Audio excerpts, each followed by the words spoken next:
Let's have a look at my Harrington Richardson 999 Sportsman 22 revolver. It's a top break revolver, 9 shots, as the name would suggest. And as you can see, this particular example is in excellent condition, considering that it was made a number of years ago. Bluing is quite good. It hasn't seen a whole lot of use, I would say. Pretty well made revolver for a economy type gun like it was at the time it was sold. Got a target type front sight and a rear sight which is adjustable for windage only. You can see the sight picture is quite a good big target type sight picture. Serrated hammer, a smooth face trigger, walnut grips with some checkering at the bottom, and the revolver is of course single and double action. You can see the catch to operate it is located at the back. In fact, the rear sight is mounted on top of the catch. So to open the revolver, push up on the catch, break it in half, and as you can see, the ejector rises up when the revolver is opened to eject any empty cases. To remove the cylinder, it's quite simple. There's a little catch down here.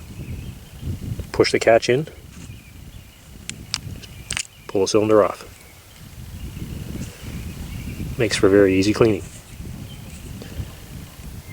The top portion of the frame and the barrel are in one piece. As you can see, there's no joint between the two. The barrel is actually made as one unit with this top portion. To reinstall the cylinder, simply drop it back on and it latches in place. This particular version has the cutouts here, the milled cutouts to make kind of a ventilated rib. The earlier types did not have that feature. They were solid all the way through. As I mentioned, the rear sight is adjustable for windage. There's a screw here and a screw here, and by adjusting those screws, the back sight may be moved side to side. To adjust the elevation, there's a screw in the front. That screw will adjust the front sight up or down to adjust for the elevation. So let's go shoot this thing, see how it does.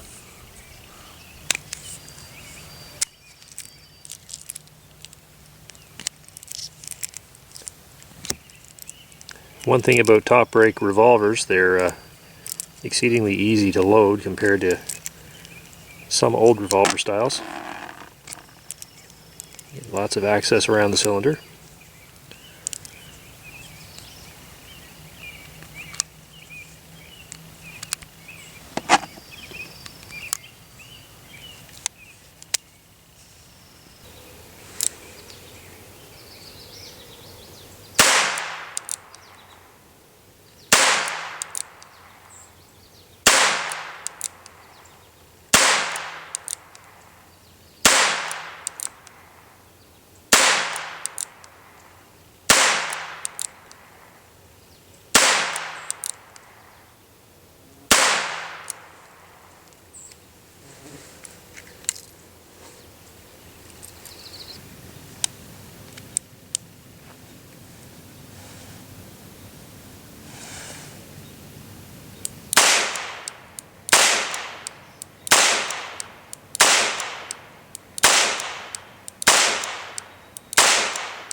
Okay, we tried a little bit of informal accuracy testing with the Harrington Richardson 999 at a distance of about 35 feet, and we'll show you the different types of ammo used and the group sizes.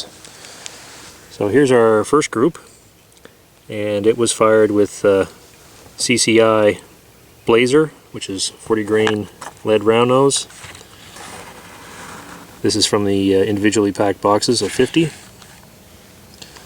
Next up was a group fired with Winchester Wildcat, and Winchester Wildcat has always been a good performer for me in most everything I've tried it in. This is also a 40 grain round nose plain lead. Next up is a group fired with Winchester T22 target. This is also 40 grain round nose lead. Next we have a group fired with Winchester Dynapoint.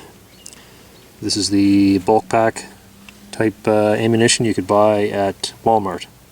This is 40 grain copper plated with a small hollow point. Normally this is one of the better rounds I find in most rifles, but apparently the handgun doesn't like it quite as well. Next up we have a group fired with Federal American Eagle, high velocity, 40 grain, another plain lead round nose round. Pretty good group at that. I think that's about the second best group. The final group was fired with this Federal Game Shock, and it's a 40 grain copper plated round nose. And the revolver didn't like this stuff too much. I had a couple of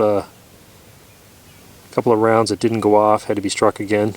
They did go off eventually, but perhaps the hammer needs a little more speed. Anyway, that's the what the groups look like. So the first place winner, I guess, would be the Wildcat, and then I guess after that would be the American Eagle, and followed by the Game Shock, which I was a little disappointed with the reliability of, although it's worked good in everything else I've tried it in. So anyway, there's a quick overview of what the old H&R will do, at least in my hands, just informally with some regular run-of-the-mill ammunition.